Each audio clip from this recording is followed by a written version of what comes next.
തിരുപ്പതിയിൽ ഞാൻ മുന്നേ വന്നിട്ടുണ്ട്. അങ്ങനെ നിങ്ങളോട് പറയാ, ഞാൻ കുളിക്കാനും തിരുമ്പാനൊക്കെ ഉള്ള സംവിധാനം തിരഞ്ഞു നടന്നിട്ടുണ്ട്. ഇപ്പോൾ വന്നപ്പോൾ ഞാൻ ഇവിടെ പാർക്കിങ്ങിലിട്ട്, അന്ന് ഞാൻ ടൗണുകളൊന്നും വിസിറ്റ് ചെയ്യൂല. അന്ന് എൻ്റെ ലക്ഷ്യം ഫുള്ള് വില്ലേജുകളായിരുന്നു.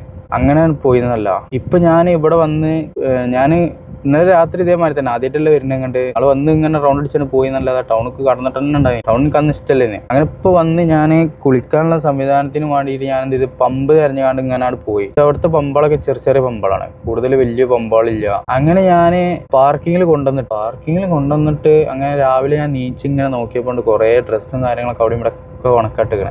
അപ്പം അങ്ങനെ നടന്നു നോക്കിയപ്പോഴാണ് ഒരു തലക്കന്ന് അങ്ങോട്ട് ബാത്റൂം. എല്ലാ പാർക്കിങ്ങിലും 2ഉം 3ഉം ടോയ്ലറ്റുകൾ, സ്ത്രീകൾക്കും പുരുഷന്മാർക്കുള്ള, അതും 16 ബാത്റൂം.